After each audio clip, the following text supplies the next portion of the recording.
Good afternoon. Assalamualaikum.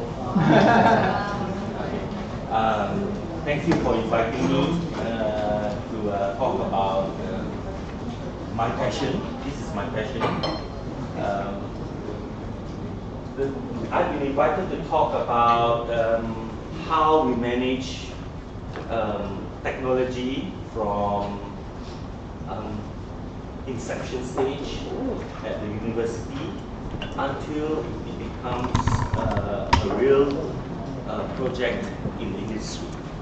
And many times we do a lot of research and then the research suddenly stops and it does not go on further to be implemented in the field.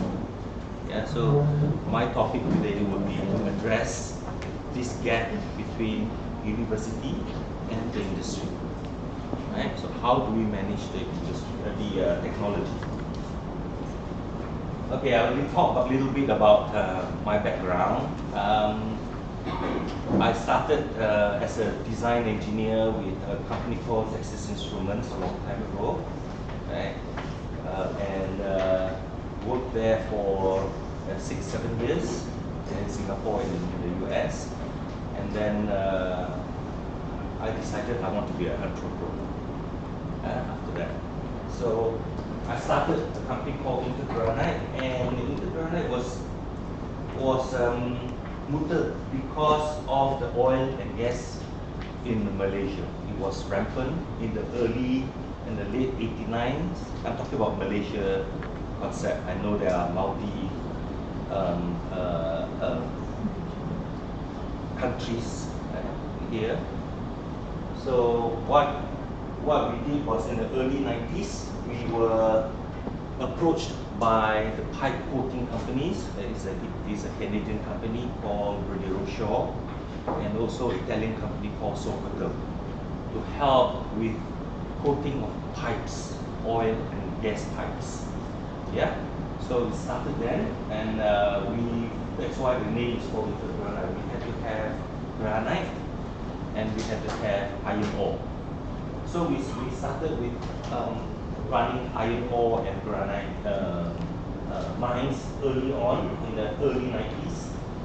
And then 10 years later, we shifted on to doing a lot of engineering design work. I'm a mechanical engineer by profession. Yeah. Okay, and then we started looking at engineering EPCC. How many people know what is EPCC? You know, oil and gas. Right. So we do design, we manage it, and then up to the stage of commissioning. So here we look at a lot of innovation in the design. So that's where I start learning about innovation of technology. Okay, we have spent lots of time doing this, working in Kerteh. Kerteh is in Terengganu, where the oil is extracted from offshore. Yeah, the first stage is the slug catcher and also the Terengganu crude oil terminal, where they clean the oil and the gas before it goes to the petrochemical companies. Yeah. Okay, so I worked in a very hard condition for many years. And then later on, we went to a little bit more simple things, which is civil engineering works, building roads, buildings, and all that for the government. And then now I'm doing quite a fair bit of private development. Yeah. But my passion is really technology and innovation. Yeah, this is what I really enjoy, and because of my background and because of my friends during university.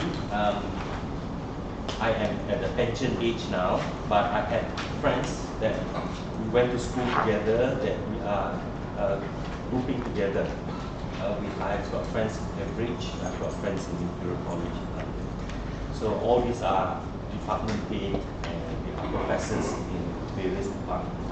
So they got together and we got together, and then we started doing innovation stuff. Yeah. Okay, so what what I'm really passionate and I would like to talk about this is how we manage technology from inception and the basic research until we get into the industry. So in this picture you see technology management, research collaboration, education, and training. So this is what I'm focusing on now. Of course, all those businesses that I have, they're still running, and we have other people running. Okay, so Granite is here. Okay, and we have got gaming, which is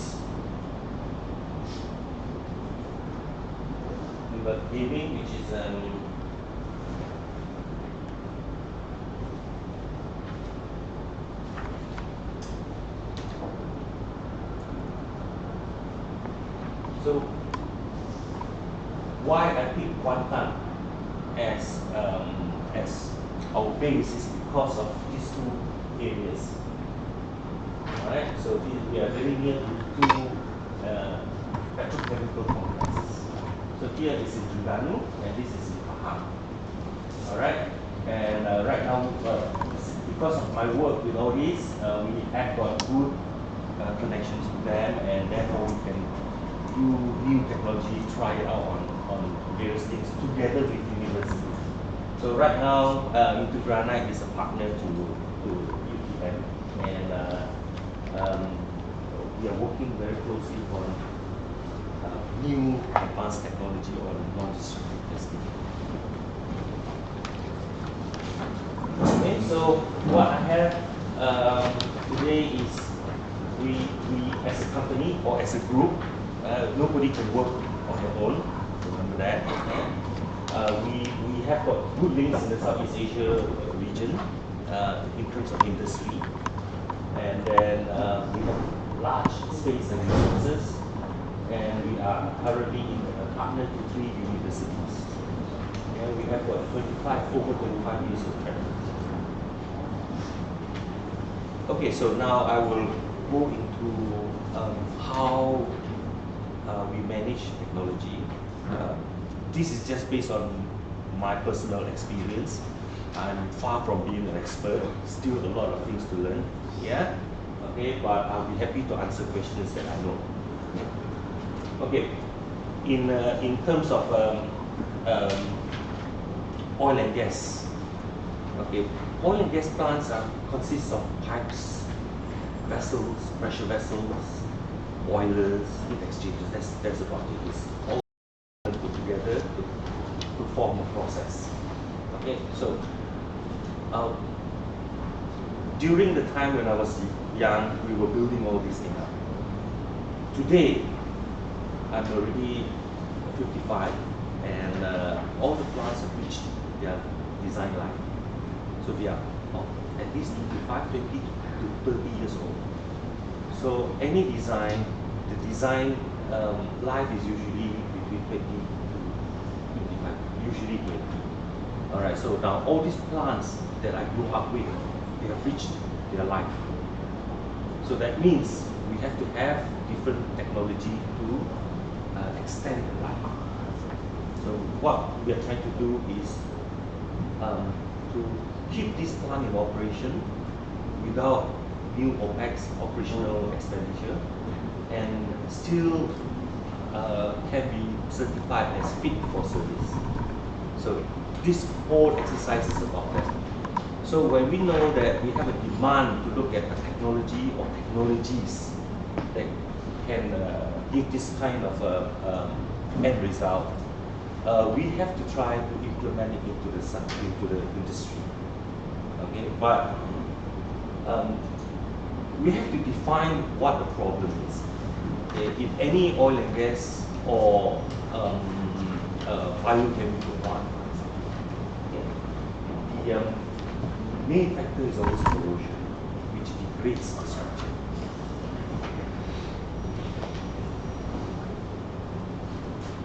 So, in defining the modes of corrosion, which is all start up here. We know that once it's corroded, the structural integrity is compromised. Yeah. So a structure will fail when the stress limit approach failure. Okay, so what we want to do is to prevent that. Okay, once it fails, you have loss of containment. Right? So when you have this, you have financial loss. You have loss of life, environmental damage, and for companies, it's a reputation. Once you lose the reputation, you lose your market share. It's like Volkswagen. Yeah, they caught cheating on carbon emission. Now they're going to lose a lot of carbon. They're going to lose a lot of market share. So, in order to define how to resolve the problem, we have to look at various methods which are non-destructive, non-intrusive methods to ensure that the structure is safe. Okay, so conventional NDT. Do you know what is NDT? Yeah, Sham was asking, somebody asked about non-destructive testing. Who asked that question earlier? Yeah? Which university are you from? University of the Philippines. University of? Philippines. Which one? In Manila. Okay. Alright, so these are the conventional NDT and they have existed for 60 years. Alright? So people are technicians and inspectors are very, very comfortable using this. But I'll tell you the problem of using this in a little while. Yeah. So this ultrasonic thickness check, you're testing like 10 millimeter diameter. This one is like very, very slow to respond. This is all localized. Okay, so it's strongly operator dependent and it has very low probability of detection. And this is all time-based. So we're trying to move away from conventional NDTs, which will do away from all these conventional NDTs. Okay. Problem is when we those were the old pots. When we build up new structures, we do not put in place the monitoring system to continuously monitor the structural integrity of the system. Okay, so in Malaysia, you'll see that we are the second largest natural gas exporter. 83 trillion cubic feet of natural gas reserve, and it contributes to 20% of our GDP. Alright? So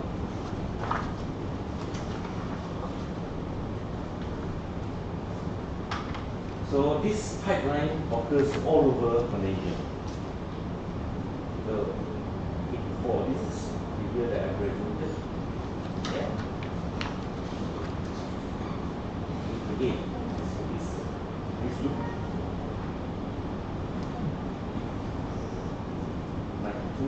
See all this.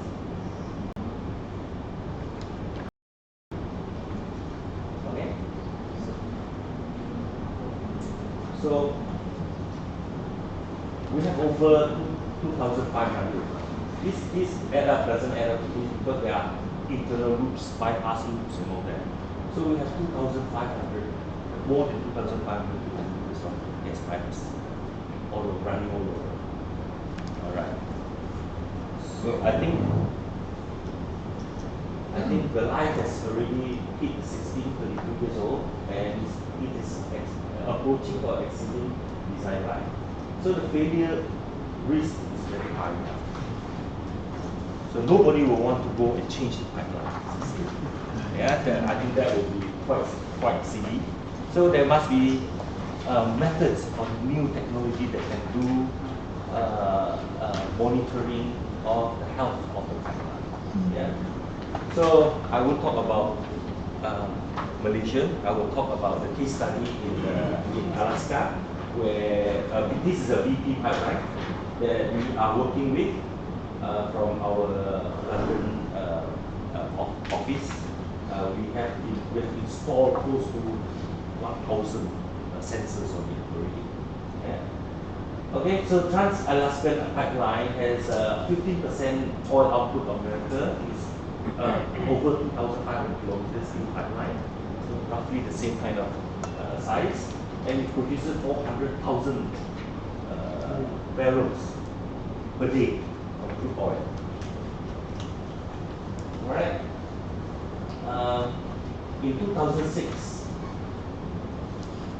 the big oil spill, you know, the Prudhoe Bay oil spill. 2006, 267,000 gallons was spilled, and it contributed to 25 million USD in fine, and BP share dropped by 2%. So what was the problem? Before. Okay, it's only about a quarter of an inch diameter. And it's the largest oil spill in Alaska. So apart from the bad publicity, killed a lot of animals, destroyed a lot of environment. So this is our famous Einstein, and you heard about the new gravitational wave that was just invented because of him. Okay, I'm just trying to say something. Einstein said that if I had 60 minutes to solve a problem, I'll spend 55 minutes defining it and only 5 minutes solving it. So in any innovation technology, we have to spend a lot of time planning and having a good strategy before we implement it. Okay? So this is what we're trying to do. Problem identification is actually trying to define the problem. Okay, so in conventional technology problems, it's difficult to monitor how long length of pipes. If I'm going too slowly, you must tell me. Yeah. Okay, so these are the problems. Yeah. I'm going to put everybody to sleep. So, like what Einstein just mentioned, we plan because we collect all the problems first, we define it, and then we find a solution. In most cases, we already have the solution in the universities. It's just that we did not look hard enough. So the solution for this is using guided wave, not gravitational wave. Yeah, guided wave. So this is over 15 years old. So we went out, we looked, and we sourced, and coincidentally, it is invented by the College in London. This technology. So we are just applying it now, and they are also my partner in this. It is called the Advanced Long Range Inspection. So in the industry, it can be called LRUT. It could be called GWT. And it is safe of inspectors, reliable and accurate. So I will show you all the case studies that we have done in the field in Malaysia. They have done it all in US and in Europe. So my job was to do it in Asian countries. So feel free if Indonesia wants to try this out, call us, yeah, or Philippines, yeah, or Vietnam. Any Vietnam here? Yeah. Any Myanmar? No Myanmar. Myanmar has the longest pipeline in Myanmar. Okay, so this technique is a rapid long-range screening. So if you were to use the UT and you were to go measure one spot at a time, you will never find the defect. You will never find it, because you will always go to a place that is convenient for you to go and measure. You will never go to a place that is not convenient. That is from my 20 over years experience in the industry. Okay? So, but this long screen, we just plug it in and it will screen. So, whether it's difficult, not difficult, it will still screen. Yeah. So, all those areas that normally an operator would not go, it can still do it. Yeah. So, these are the advantages. This is in Algeria with the 6-inch gas pipe. Yeah, it covers the whole volume. Whereas if you were to use your UT, manual UT, you will only go and pick up 10mm diameter. Right? So this one shows where the defect is. Okay, this one will then confirm the dimensions. Okay, so this technique is very recent, and it was the British standard was in 2011, American standard 2011, and this ISO DIS is still in progress, ASME is still in progress. Yeah, so these are all very new technology that we are still trying to implement in the field. And I will tell you why it is so difficult to implement. Even though the technology is so good, it's very difficult to implement in the field. So this is what I'm going to address here. So why is it so hard? Even though technology is proven that it's so good. Yeah. So this is called management of technology. And we want to, university work so hard to come out with new technology, but we cannot put it out in the field because nobody will accept it. Yeah. So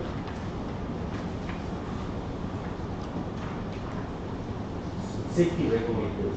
You've got safety regulator there from Bosch. Yeah. So if the safety regulator don't understand it, they will not enforce it. Yeah. So it's very important to have forums like this together with safety regulators. Lack of understanding of the new technology, familiarity with conventional methods. This means that once you are familiar with it, you don't want to change. So that is the mindset in the industry. Right? So the professors cannot go in and do all those things. No, it's still the industry, the technicians in there that will do it. So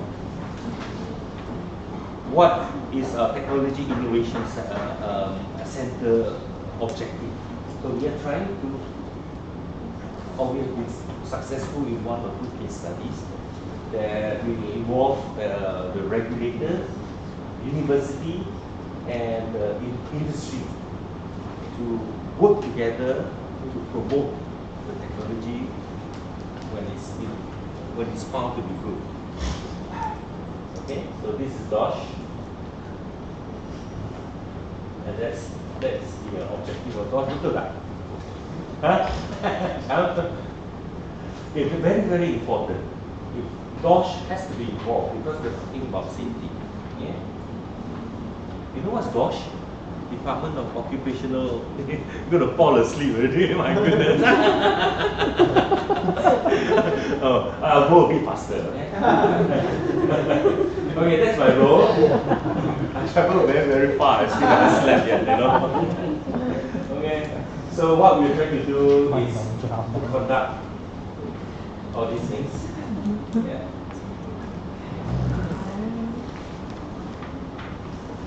Okay, what model we use? Yeah. So these are models that's taught in business school in Imperial College. Yeah. I'm biased, okay, because I went to school there, so I'm quite biased. I'm sure professors the same. Okay, I don't want to go to the policy. Definitely. Okay, I'm just trying to teach on how to use this model when you are trying to introduce a new technology. This will help you think systematically as well. So this is a new technology that we are trying to introduce introduced, and this is the diamond model that we are implementing. Okay, do you know what is technology readiness level? Technology readiness level is a scale to tell you how far the technology is.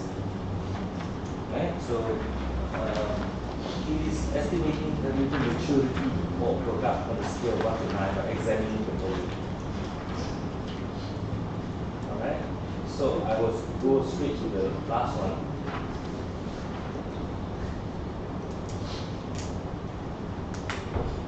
All these are very important if you want to manage your technology. Because if you want to ask for funding and all that, you will ask these kind of questions, and you must know so that you can then apply for the funding. Okay, this is the one that I want to show. Alright.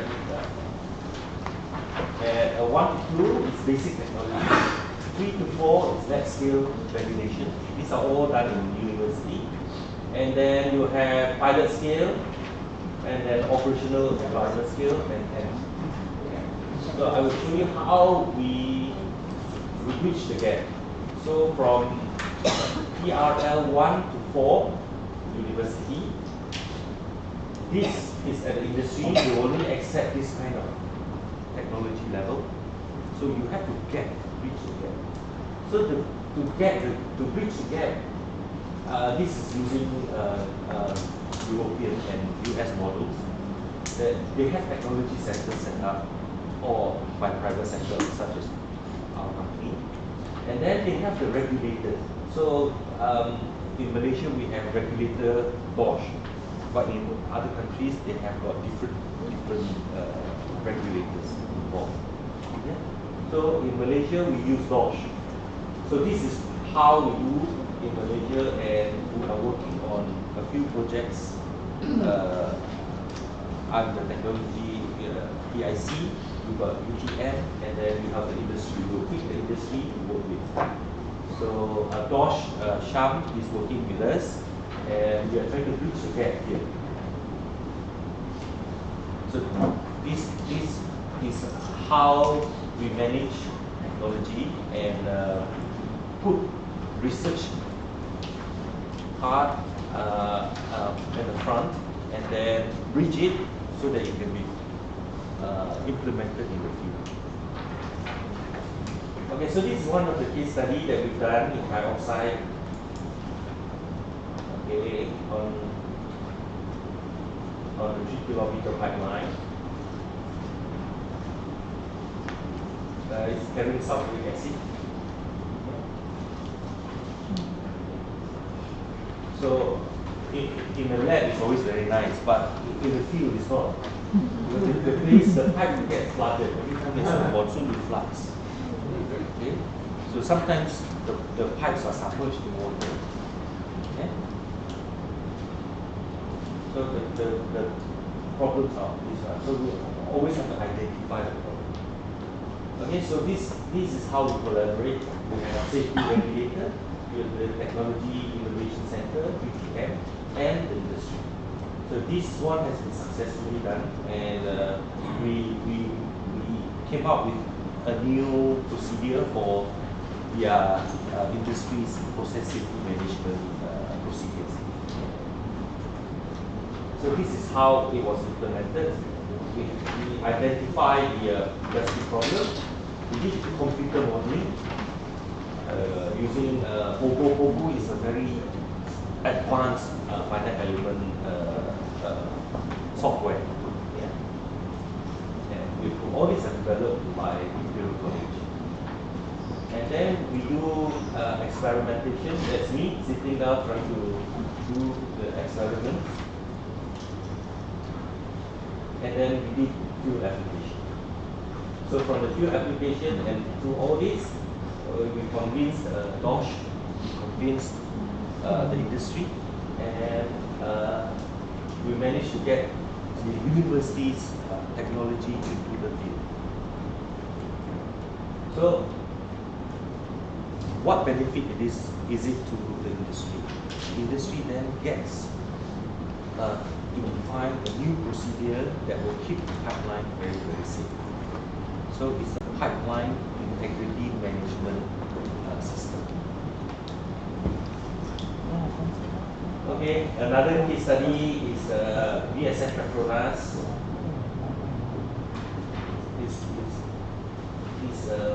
It's a pipe rack, 9 kilometers. It's got 19 pipe bridges. So their concern was pipe bridges.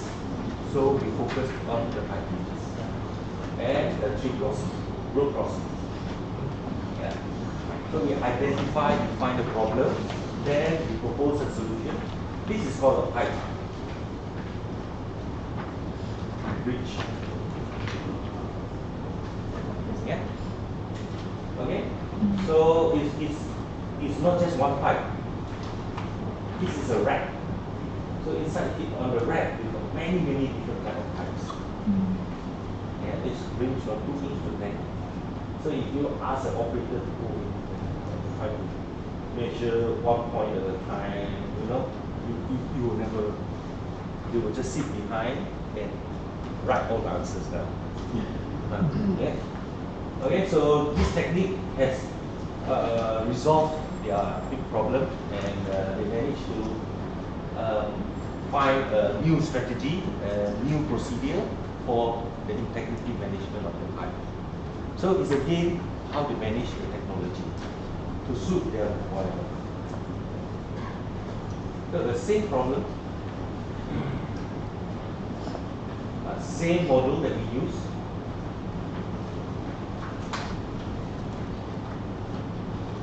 But the difference is they decided that they want to permanently install the sensor. They don't want to go there and have an operator measure it. So these sensors are then permanently installed.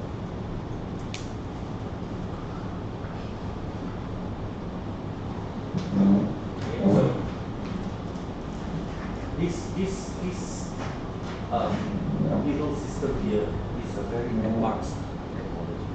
It's got a lot of computing power and a lot of physics behind it that allows the guided waves to be propagated on pipes. It can be on railway tracks. Now we're doing on railway track, we're talking about tanks, vessels, and all that as well. But I'm talking about pipeline today. Okay, so I will show you how it works. Okay, you have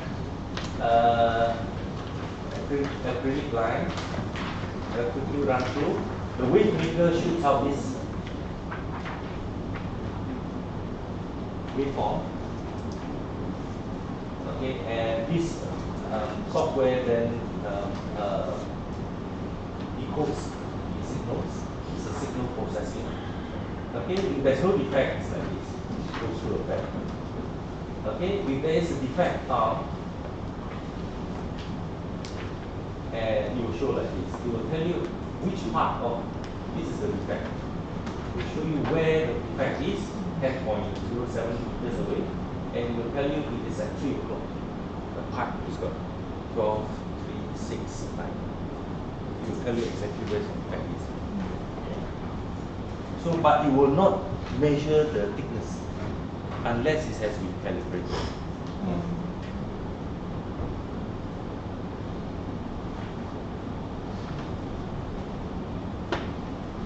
So once you have got that, you will then do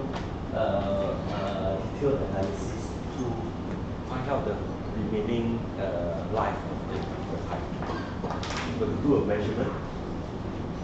So it always got to be complementary.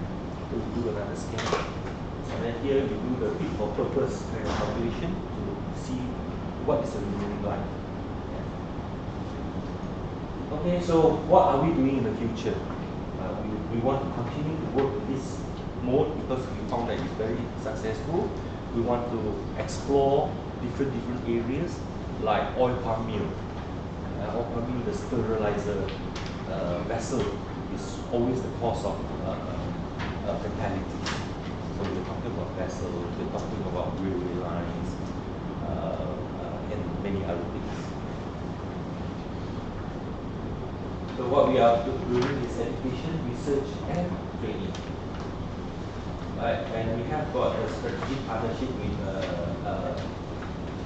Guided Ultrasonic Limited, which is actually a spin-off company from Imperial College. So when they discover it, they have a spin-off company to commercialize it. So in Malaysia, in UTM, the same thing. Once we have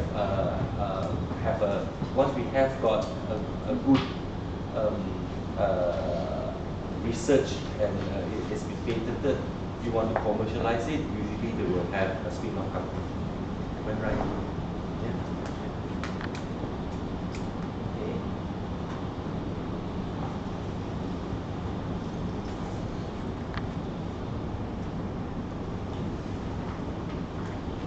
It's supposed to be a video, but anyway, never mind. And then we have research.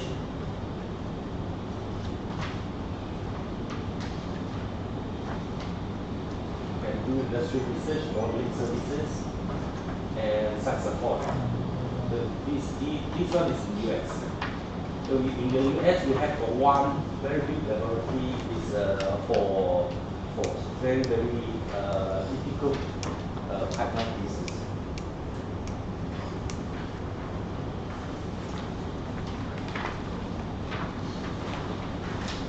Okay, so these are the areas that we can do. And for education, we have modules to talk about this guided wave theory, the fundamentals, plates, height and tubes, dispersion curve generation, fiber element modeling. And training, these are all vocational training. They are level 1. This is our training manager, Dr. Mark Evans. These are all ex-Imperial College PhD students. This one is my age. He runs the whole show now. He's a trainer. There are about another 5 more. All are PhD holders from Imperial College. Okay, so they are the ones that will issue the certificates for training at level 1, level 2. You see, level 1 is this. These are all professional courses, and with these courses, you are then eligible to go into industrial sites and do site assessment. And they charge an average 5,000 ringgit per day. Yeah. So this is how important the course can be. Okay, that's it.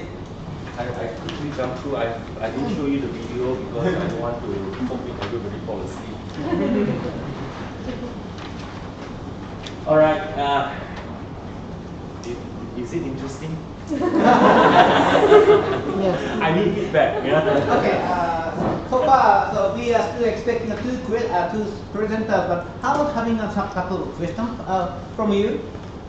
Okay, couple. Oh, please, one by one. Okay. About the installing the sensor inside the pipeline, Yes. do it from the beginning of the installment or after when we want to check, and then we can Okay. have a new method to install it inside? Yes. If you want to go there and do measurements and then take the instrument back and keep it, these are called deployable ones. They are inflatable. You go in there, you clamp on, pump air, it grabs onto the pipe, and then you do the measurement. If you want to permanently install, you can do that as well.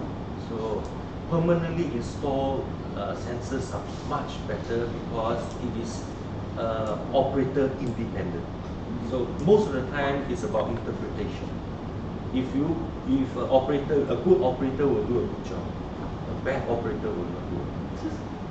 So if it's a permanently installed, anybody can come just collect the data.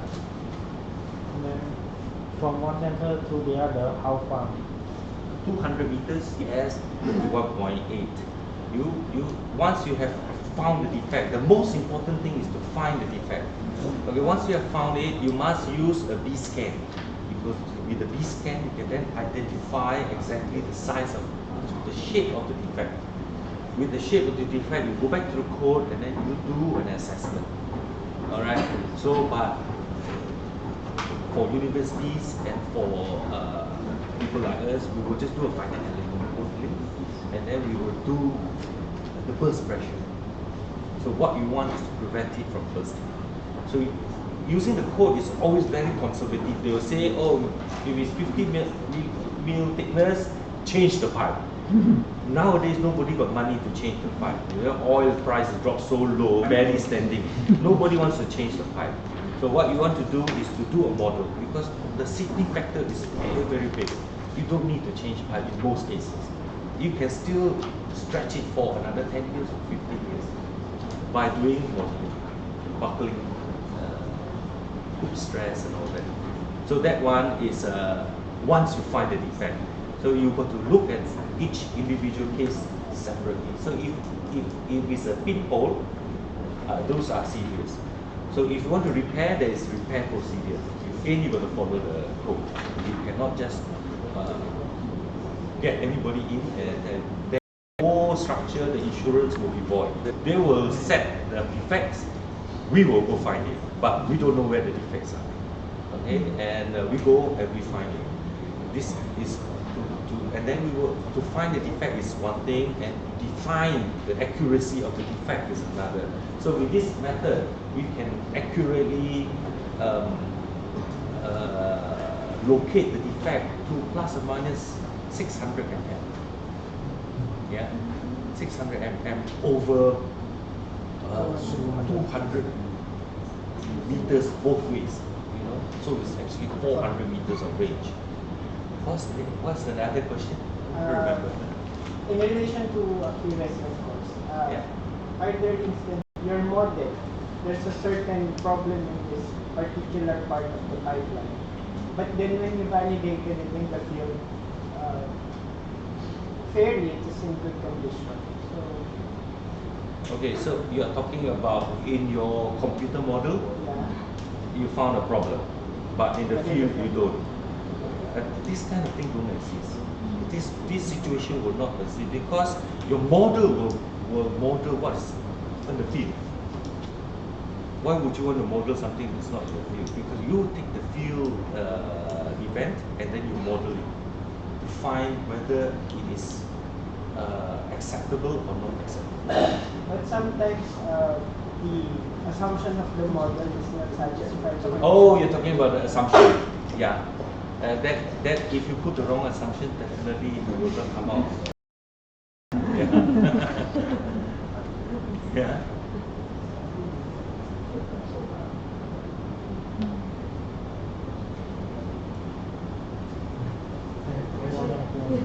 Yeah. I'm interested in exploring more about the model of your collaboration that there is a government and the university and also your company. Yes. And another thing, collaboration, who usually funds that kind of project, and then after that, how we will share the profit if there is another new technology come up and it's commercialized, and how to share the profit between the parties. Oh, we're not talking about commercialization of new technology with the industry. We're talking about commercialization of the technology by the university for the industry. So the technology belongs to the university. The commercial partners are Bosch, or the stakeholders, because our focus is on safety. So industry will fund to buy the equipment to be installed so that we can do the validation. Right? So at the end of the day, this is not a profit generation thing. This is something for the industry to adopt and break away from conventional techniques. The conventional techniques is the probability of detection is not there, but the industry do not want to change because all their personnel are already trained in the old ways. So it's very hard to change them to new methods. Pricing levels. Yes. awareness and new generation. Right now, computers are so powerful, and we have got the internet system, the cloud system that is so powerful that you can actually monitor a lot of things from the office. Yeah. But all this has got link to internet, to the cloud-based system. Yeah. So this becomes an intelligent pipeline. So in the future, it will be intelligent plants that will go. So this involves a lot of ICT. The old generation, the ICT not so strong, but new generation ICT is very powerful. So if chances of new generation adopting new technology will be much better.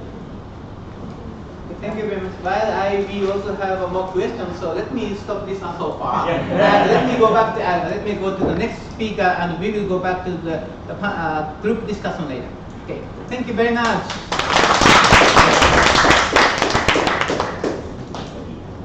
So next speaker is, like I said, Dr. Abba Jaffa about the ocean thermal energy conversion. But do you want to take a break? Is it okay? Can we proceed?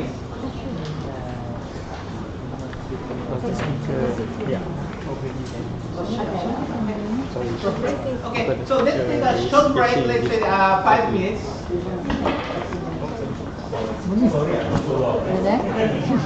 Bạn trọng trọng đây rất hay hôm nay á mấy cái hai thử chưa bạn chưa không nghe con về nhà về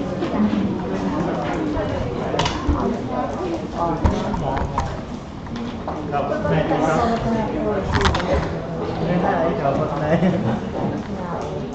anh đó này công toàn của tao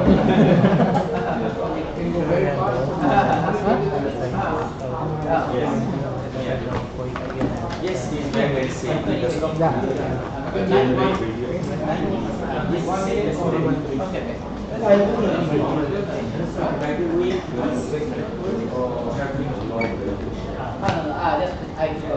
want more than some of the people are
when it already occurred, you don't need all these expensive things. You can see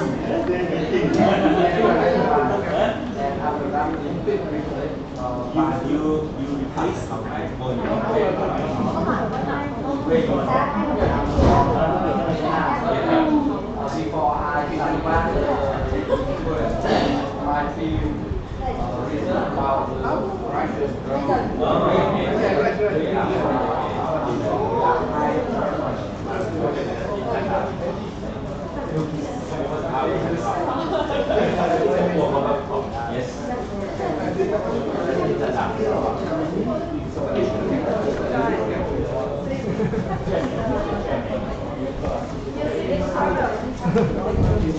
Down here.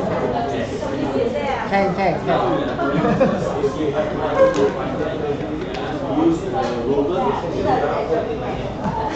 So we also have a refreshment. So please feel free to help yourself.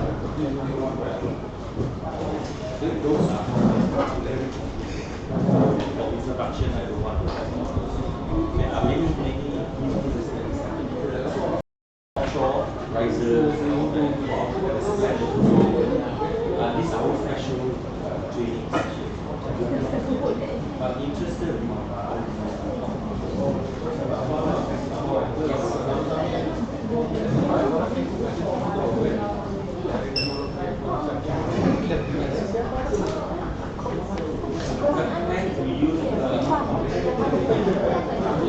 This one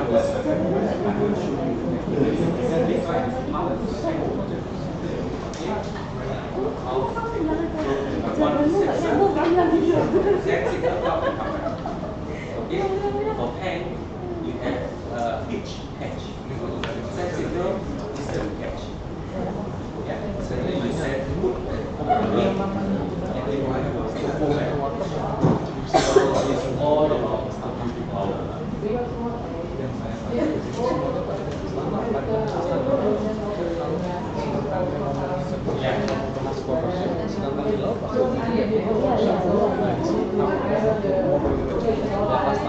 Apa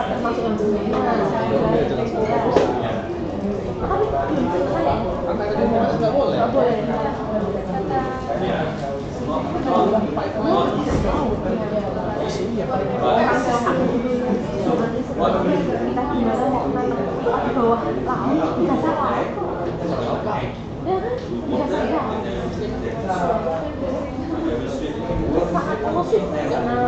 Tadi mau saya tanya. Aku sebenarnya pengen tanya. Kamu nggak boleh tanya. Ini dibatasi. Pertanyaannya ada harus biarin aja.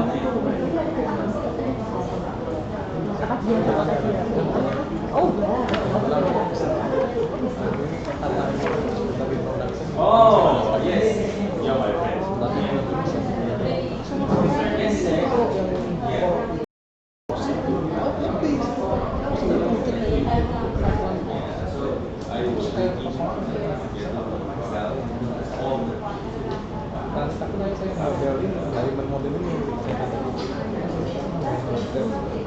Okay, everybody shall we restart? And you too.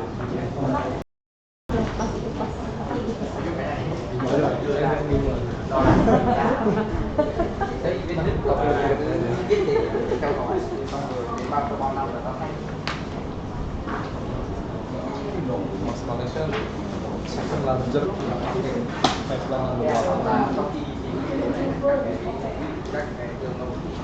Okay, next speaker is Dato Dr. Abbakal Jafar about the ocean thermal energy conversion or OTEC.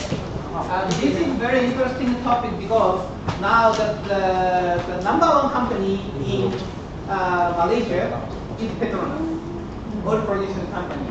However, in the near future, sooner or later, we will use up all petroleum energy sources. So what would be the alternative? This can be a powerful choice for us. So, but it is an ongoing project, and of course there are so many difficulties. And he will share his knowledge and experience about accelerating this project. Please welcome Dr. Abbakar. Thank you, Professor, for your kind introduction, and good afternoon and Assalamualaikum. Dato' Chua and I have something at least in common. Both of us received our first training in mechanical engineering. So maybe something right about mechanical engineering. Yes. And second thing, he kept mentioning about DOSH. Actually, when I started working, I worked for factories and machinery department. Now they call it DOSH. Yeah. So my first job was to inspect pressure vessels and boilers. So I'm very quite happy to hear that technology has improved so much, right? Since the early days, so make our work easier. Anyway, this afternoon I wanted to share with you about one particular emerging technology, and I picked the case of ocean thermal. And how many of you have heard before the subject of OTEC? Have you heard? Yeah. Maybe because you came to our Okay, so I already exposed to the subject. So I want to go through, Professor Izaki, I say I have 20 minutes.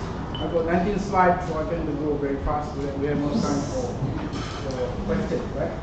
So the subject is management of emerging technologies, plural technologies, there are many of them, right? And then I'm going to use the case of ocean thermal energy conversion to hydrogen, right? Conversion of thermal energy to be converted to hydrogen. This to drive the ethanol. Right. So I'm going to make my presentation in more or less 5.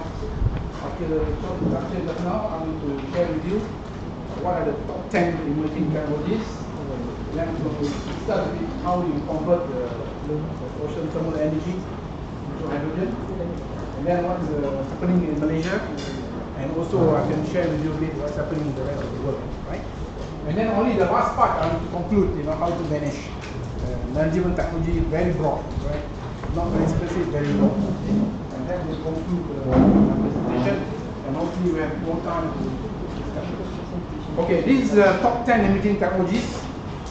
This is agreed by many world leaders, right? Have you heard about World Economic Forum?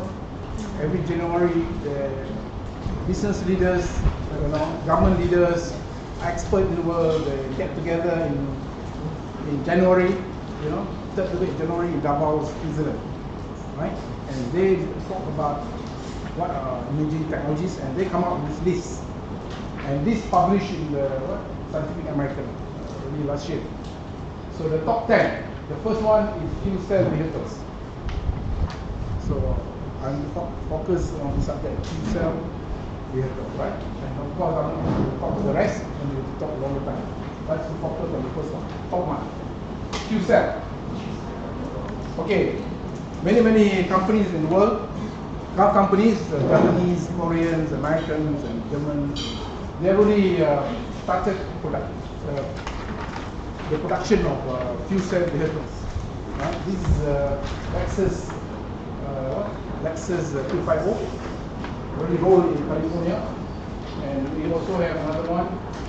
This is by Hyundai Tucson, already rolled in, other than Korea, also in London, and there are many other companies. Right? So next question is why hydrogen fuel cell vehicles? This is a very interesting question, right? Why fuel cell vehicles? First, I think you must appreciate that the price of energy, it doesn't depend on the source of energy, it doesn't depend on the type of energy, the form of energy, based on the energy content. So in this case, if you buy 1 gallon of petrol, American gallon, about 4 liters, right? You can, with the same money, you can buy 1 kilogram of hydrogen, right? So 1 kilogram hydrogen, you put in fuel cell car. Okay, maybe I reverse it. If you buy 1 gallon of petrol, gas, put in your normal car, can go up to 40 kilometers. But 1 kilogram for the same price, how far can one go? In there, right? 100. 100 kilometers. Okay, which car you want to buy? Obvious, right? So this petrol car is going to be obsolete, right? Hydrogen will be. So hydrogen will be. And there's a big debate in the literature. What's different between electric vehicles and hydrogen fuel cell? To me, electric vehicles like a fax machine. You know fax machine? It doesn't last, right? Now it's obsolete. How many people using fax machine nowadays? Most people scan the documents, just email them, right? So you don't use fax machine now. So electric vehicle will be like a fax machine. So that's how technologies. That's how a lot of technologies disappear and some emerging, right? So this one illustration why in the future we're going to drive. Okay, fuel cell. Most people think that fuel cell is the thing that drives it. No. So here I'm going to make a quick remark. Fuel cell without fuel, just a cell, like a piece of furniture. Okay? You know what I mean? So you need the fuel, such as hydrogen. Okay. Now the next question you ask, why you don't see this thing happening? Why? Okay. The next slide will explain why. To produce hydrogen now, right, we have to use a lot of power, about 80%. And this power, electricity comes from, many of them from oil and gas. So 80% of the cost, right, of producing hydrogen now from oil and gas. And if you convert oil and gas to hydrogen, you lose 50% of energy. So it doesn't make sense to use oil and gas to convert hydrogen, right, into hydrogen. So that's one main reason why you don't see hydrogen. Another source of hydrogen, of course, the nuclear power. You know, in those countries that are having nuclear powers, they generate the power almost constant, but the demand not that constant. So sometimes there's a drop in demand, there's a surplus of power. That's where they convert the hydrogen. But of course, this is not a reliable source. But now I'm going to explain to you where the hydrogen will come from next. Right? Okay, before I explain that, a lot of studies been done in terms of future forecasting. So according to this professor, Brian Dinser from Canada, and there are many similar studies done, right? According to him, by end of the century, hydrogen as energy carrier will make up like 50% of the energy carriers, right? Now, here about 23 years, 2016 was here, right? Now we start getting about hydrogen. Now, you observe here, electricity will still be energy carrier. The natural gas will be there, heating will still be there, and you see the growth of alcohol like ethanol. But you observe here, the oil still be there, but it will make up very little of the total energy mix. But now I ask you a question. By 2070, there will be no biomass, there will be no coal. What does it mean? Doesn't make sense, right? Because as long as the sun is there, you've got the trees. You still have biomass. So what does it mean here is that by 2070, the biomass that we generate, that we get, right, by nature, right, biomass from the plants, right, will be converted to ethanol because of climate change. We don't want to release any carbon. And coal will still be there, right? There are coal still in the ground. But coal is not going to be burned directly because of global warming, climate change. So coal will be converted into hydrogen. There's a future thing. So there will be a lot of sources of hydrogen. Today I'm going to discuss about hydrogen, not from biomass, not from coal, not from oil and gas, but hydrogen from renewable energy. Right? So one of the sources of hydrogen is that we can convert the heat that's stored from the sun. You know, we have the sun. So those captured, the energy that captured by nature in terms of wind, in terms of rain, hydro, in terms of waves, currents, right? They're all captured. And the last part of the energy from the sun is stored in the upper layer of the deep waters. That's the heat there, especially in the tropics, especially in deep waters. So the idea now how to convert this heat into power and into hydrogen. So this famous Rankine cycle, the technology is very old. It's discovered by a French engineer in 1881. Right? So you see how long it was discovered? Right? And then the cycle is Rankine in 1851. But I think to those who are Muslim, you appreciate this. Actually, the knowledge has been revealed to us 1,440 years ago. See, it's been revealed to us, but we don't really quite appreciate it. Those who want to interested, you go back and check Surah An-Nur, verse 46. Right? Okay. So now the next question is how one can take the heat, convert the heat into power. So they use working fluid like ammonia. So this ammonia, the moment it is exposed to warm water, it becomes gas. Right? Gas. This liquid is gas. And this gas turns the turbine, just like any other fraction, and turns the generator, you get the power. Right? Now, in our case, Malaysian case, our deep water is very far. About 60 kilometers, 20 kilometers. To translate the power to the coastline may not be that economical. So I think in Malaysia we are fortunate. Our strategy is that we want to put electrolyzer here. Electrolysis, you learn in the stream, right? So we put the power to electrolysis, we produce hydrogen and oxygen. So you capture the hydrogen, so sell the oxygen. And then this hydrogen is the cheap. So this technology already been developed. Many companies, like 6 or 7 companies in the world.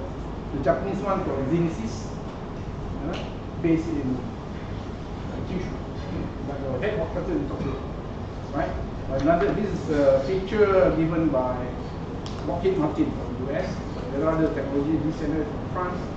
If you're from Malaysia, you heard about DCNS, the same company that supplied a submarine to Malaysia, right? Lockheed.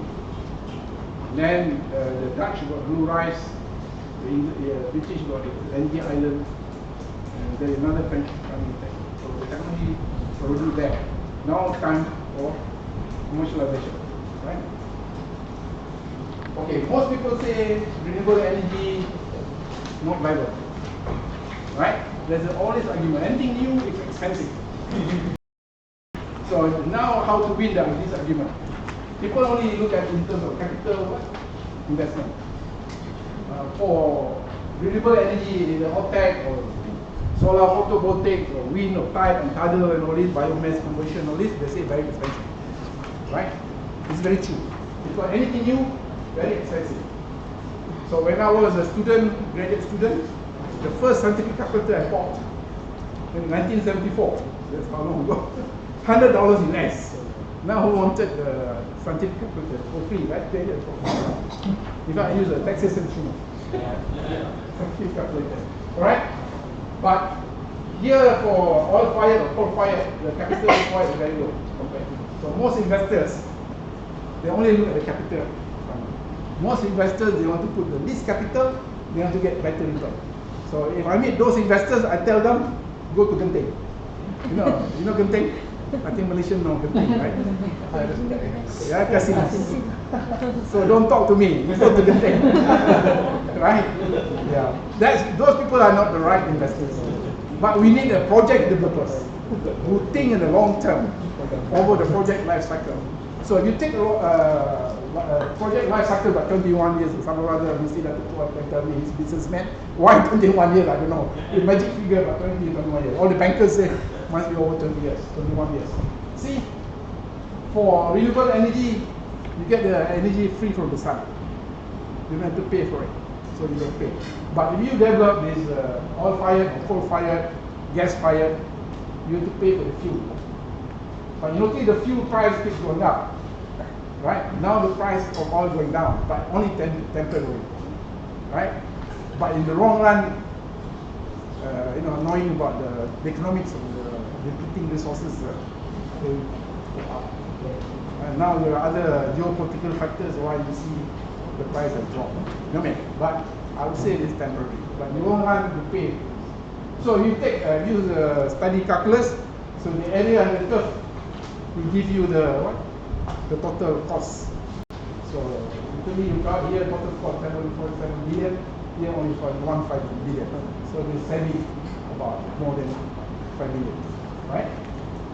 So that saving is in return to the project developers, right? Investors. But now the price of oil has dropped to what, 38 or 35, $30 now. Huh? Yeah, one third only. So when we did the model, it was $100. Even one third, we still make profit. One third of almost 6 billion. So still make profit of 2 billion over 20 years. So with this agreement, we managed to convince number of potential developers and investors in Malaysia for the project to take off. Right now we are busy negotiating with the client. Okay, so this will give you a global map where this energy can get from. Right? We are lucky, many of them along the tropics. Right? Many of them are developing countries. Right? So I'll give you some idea. This project, the French already started in Réunion. They already run this OTEC plant. Réunion is a French territory. And then in Kumijima, the Emperor of Japan already officiated 2 OTEC plants there in Okinawa. And in Hawaii, the Lockheed Martin just commissioned another OTEC plant. So at least now there are 3 operating. And this company, Renwood, is the person behind is Dr. Chang Chai. Have you heard Dr. Chang Chai? Anybody from Thailand here? Have you heard Dr. Chang Chai? He's a very rich man. Go back and see him. He might give you a scholarship. And he is the guy famous for distributing the Red Bull. You know the Formula 1. Yeah, he's the guy. Red Bull. So he's going to develop OTEC plant off Highland. And he already entered an agreement with Lockheed Martin. And who witnessed that? Secretary of State of US witnessed that. And this company, Renwood, based in Beijing. I don't know why he's not registered in Bangkok. Maybe he wanted to go to Thailand. Right? Okay, Hawaii, and then Martinique. They're going to be the first commercial-sized floating OTEC plant built by the French. Martinique is a territory in the Caribbean, 18 megawatts. And Curaçao belongs to the Dutch. They own the whole island. They're going to transform the island to supply jet fuel. Yeah. So the deep sea water they pump up to generate their power. They don't throw that deep sea water. And this deep sea water is so rich in nutrients, they grow microalgae. And they convert microalgae to produce jet fuel. So planes flying up and down, Latin America, North America, they're going to stop at Curaçao for fueling. And who's the guy behind? Shell International. So you can see, yeah, they're making a transition. And there's one big company called Shell Hydrogen. So they have all the Shell stations.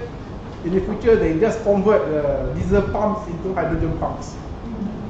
Right? They're waiting for cheap hydrogen. Right. Now, Bahamas. Bahamas, they use this cold deep sea water for air conditioning. You know what the cost of electricity here? It's air conditioning. Our bills, air conditioning. My wife and I in the house, I only paid 150 ringgit bill. When my kids come back, my bill gone up to 100,000 ringgit. Because they switch on the aircon the whole day. Even they're not home also, they switch on the aircon. So when they come back, I say, why you don't switch off the aircon? Daddy, don't you know, as I walk into my room, it is cool. Yeah, it is cool because not your money. So I can see you, maybe you go back and help your parents not to do that. My kids will do that because, yeah, this is universal, right? Yeah. Okay, this Bahamas is a 4.5 billion US resort, right? Built by the Chinese. But the company that developed this is a OTEC corporation based in Lancaster, Pennsylvania. So when I came to know about this company, I thought, why is this company based in Lancaster, Pennsylvania? There's no ocean there, middle of the US. The middle of the US there. Right there, Lancaster, Pennsylvania. You know who are the investors? The Amish people. You know the Amish? Have you heard of them? They don't like anything modern, right? Nature. They like anything. So they are the first 300 investors of the company. And the company are listed in London Stock Exchange. So you can buy the shares now. So there's another one. Okay. There are many things. Hopefully now, this thing will start happening in our region, Southeast Asian region. Okay? Now I come to Malaysia. And before I forget that, there was one American professor, he wrote this in 1973. He could foresee the future. They say there will be a transition of economics from oil producer, producing economy, exporting countries, oil producing, exporting countries into OPEC. Right? Is OPEC here? OPEC. Very interesting. Right. Okay, so nobody knew that Malaysia has this potential till we did the survey of the South China Sea. Right? Only recently, 2006, we didn't know we had, right? The survey, because we had a deep waters, deeper than 700 meters. So the trick here is that you must look for deep waters. Yeah. So why deep water? Back to the principle. You know, if you're a mechanical engineer, you appreciate it. If you have any question, you come back to that. Why we need deep waters, right? So the rule of thumb is that 1 square kilometer of the sea, deep water, we can generate 0.8 megawatt. So simple arithmetic, our potential is about 100,000 megawatts. This is about 4 times the current installed capacity. But I don't think the government will allow every inch of it for attack, right? They need the sea for other things. So even they allow for 50%, you know, still can fulfill more than what we need, right? Then we also brief the government. We try to get investment. By 2030, hopefully we can attract investment to develop the power, 2,500 megawatts. Then we can do away with nuclear power. So now Malaysia is thinking to build the first nuclear power. So now if we can push this, so we can defer our nuclear power, right? So this is part of the mission. We also identify, the Americans say the hanging fruit, the lowest hanging fruits, where this project can start off. So we identified 5 sites. This Pulau Lalaiang, there's one island, there's a resort there, right? And many tourists go there, especially for marine fishing and also diving. You can take a flight from Kota Kinabalu and go there. So we're going to supply power there using OTEC, right? And then all these, a lot of oil and gas, like Petronas and other companies, they really want to build waters. And they depend on the supply of the good quality gas. But normally they cannot depend entirely, right? So the gas sometimes of less quality or poor quality, then that could disrupt their production schedule. So now they're considering to buy the power from using OTEC. And then also there are a lot of requirements for OTEC power in the east, where sometimes they grow the waste with the red lobsters. Have you heard the red lobsters? You know, you go to this Intermark around here, it's an American chain, red lobster. It's one company, right? And then this Japanese company here, Japan. They already discovered oil and gas in the deep waters. So there are at least, 25 projects to be realized in Malaysia. At least 25. So we need more people.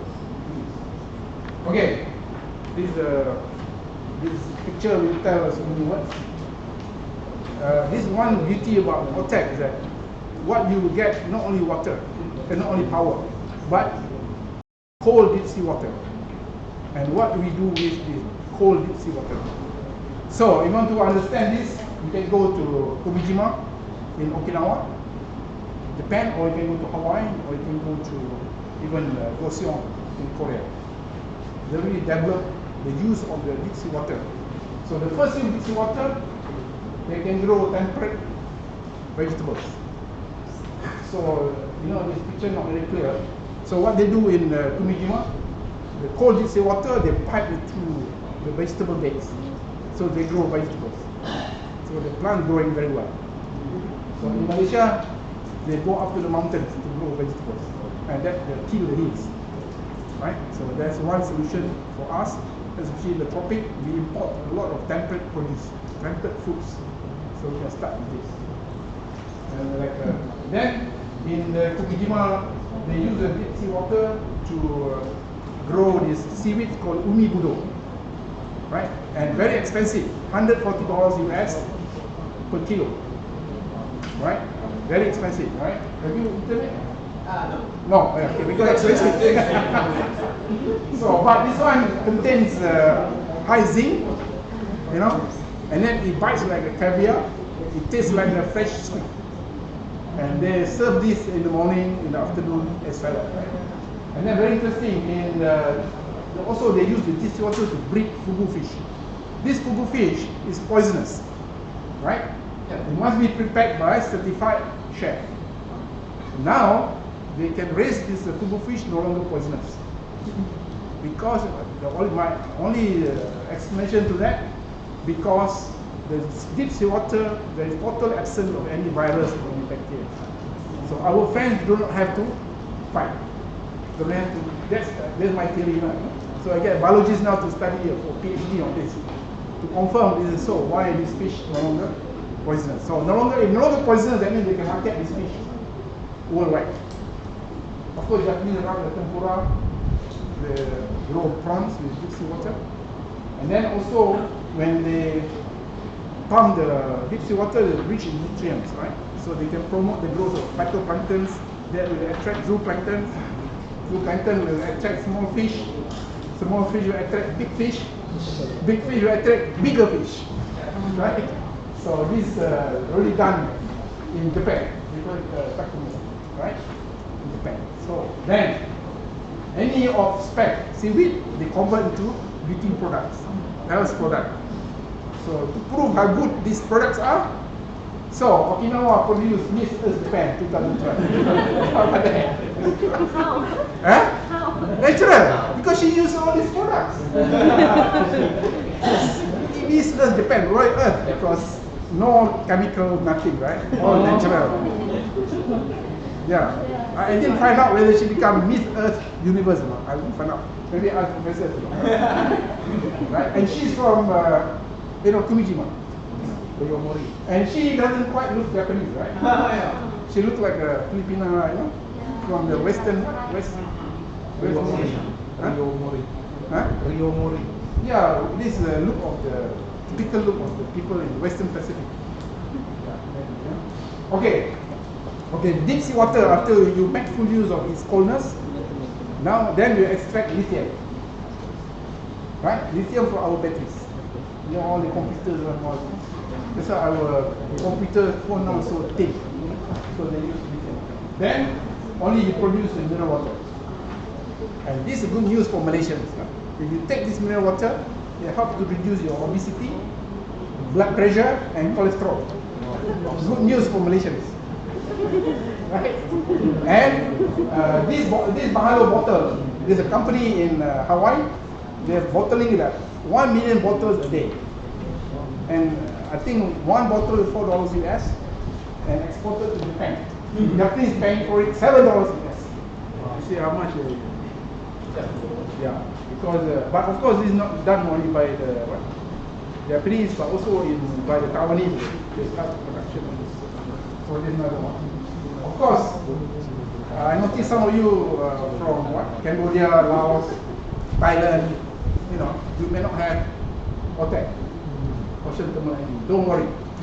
You know why? We're going to produce hydrogen for you.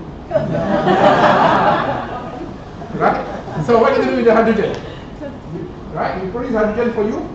We send to you in those places that without hydrogen. Right? So you can still drive hydrogen fuel cell. You can still drive Lexus or or Sison. These are the fuel cell. So just like any petrol pump. Okay, the future. What is this? At the moment, we're talking about energy security, right? Now most powers come from peak. Right? If they go blackout, we are dead. So the future, because renewables, we can start with small power installation, like you and I. In every house, every office, just like Bill Gates come up with his PC, right? Remember in the early days, Bill Gates come up with a PC and he walked into IBM. IBM said, we are in the business of making big frame. So what's happened to IBM now? Right? Yeah. Start with PC. So that means every person or every household, every house, every office, every place, they will have this. They call it independent power, using hydrogen as a base. Right? So hydrogen, you store hydrogen, you buy hydrogen just like you buy gas now for your kitchen, for your cooking. Right? So you still have bring this gas into your house. Right? You have fuel cell. The fuel cell just look like, oven. It can be form of furniture also. In fact, the design is fuel cell look like in Lego, also form a stool. If you have a small apartment, so this piece of furniture, right? Piece of furniture, right? And then you install PV, photovoltaics. Then surplus of photovoltaic, you convert to hydrogen, to store hydrogen. So you have two sources of hydrogen. First photovoltaic, second supply hydrogen. Then if you happen to be near the running stream, you can generate also hydrogen or electricity for running stream using micro hydro or pico hydro, right? So what else? If you're near the sea, right, you can use offshore wind. So in short, we have a motto in the UTM Institute. Is energy, just around you. Powerful, right? Very powerful motto. And then there's another research going on now. Even the ground, ground a lot of cacing, right? What is cacing in worms? Yeah, all your waste, you feed the worms, and then you can go into the fuel cell, generate hydrogen. So you have a landed property. And our own waste also can be converted to hydrogen. Yes, there's a new technology called aerobic respiring bacteria. So that's why I say energy just around us. So this is how we can be independent of fossil fuel and save the earth, right? Right. So I talked so many, start with one emerging technology, there's so many emerging ones, right? Right. So give you some idea, this is where Pulau Ayam is. And also Dr. Ari is here, where is Ari here? She's a social scientist. So that's her subject. How to transform all those islands from piracy into entrepreneurship. How to transform pirates into entrepreneurs. Right, using this. Yeah. So I say, why is this possible? We have got good examples. We go to Kumijima. They were growing pineapple and sugar canes. They were poor farmers, 9,000 families. So the moment at least the government of Japan or provincial government of Okinawa started the OTEC plant there, they got 19 industries there. So their income, I think, higher than those than people in Tokyo. They're very rich now. So why they become pirates? Because they're poor, right? So when they're rich, I don't think they become pirates. So so this island here, Pulau Bangi, there are 20,000 people there. Are you? Some of you from Philippines, right? Yeah, maybe a lot of pirates are in the Philippines, right? So all of them become entrepreneurs. You go back and check this island. This island belongs to Philippines. This is a very beautiful island. You know why? Very close to the deep waters. So that means we can detect the deep water very close. In fact, here we are very far. This is about 60 kilometers. We are not that fortunate. But Philippines, excellent. Palawan or many other islands. And in fact, there's one lady in Philippines. She already got the contract to supply power to Manila. Very rich lady. So there are a lot of things. Actually, Philippines got more power, more potential than Malaysia.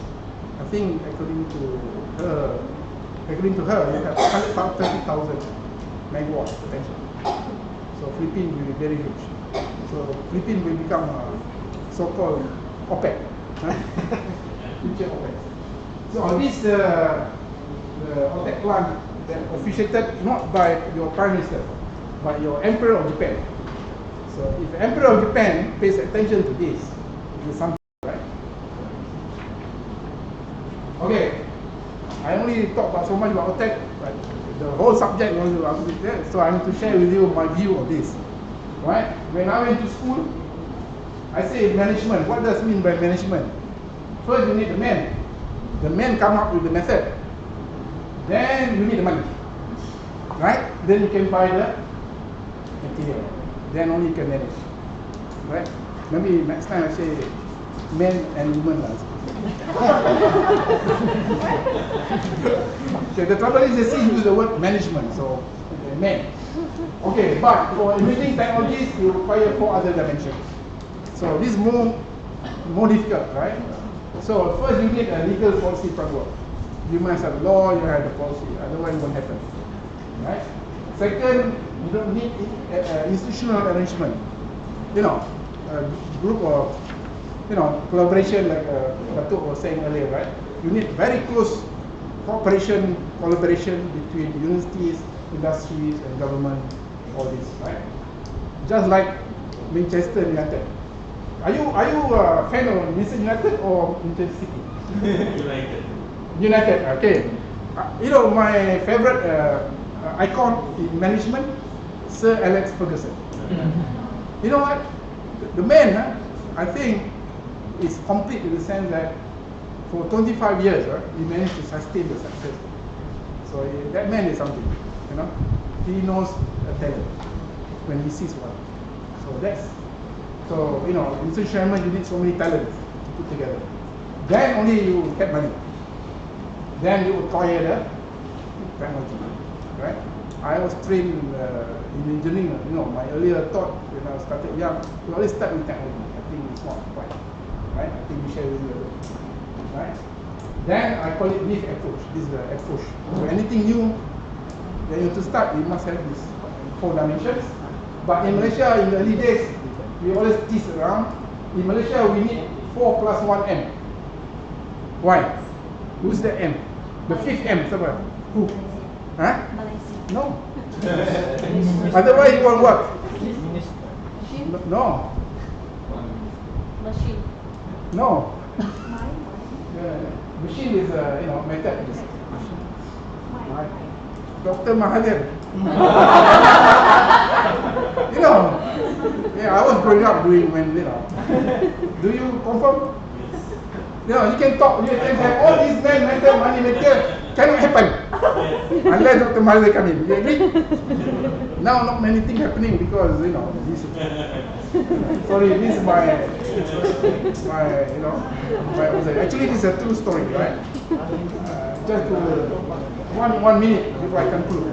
Because there was a management guru who shared with you, that's why I joined the university. You notice university to do with other patterns they have. There's no problem, right? The moment you commercialize it, then you want to improve it, whatever you have. Then you look at the patterns. Then you bring all these patterns on board to improve it. And you still cannot improve it further, then you go for further research. So in a way that we want to encourage university research institute, everybody to take these 2 approaches. Commercialization, what we know, and then Even I think I heard there is a research group that trying to develop the new energy by utilizing the wave. Yeah. So it's still in the sea, but they are utilizing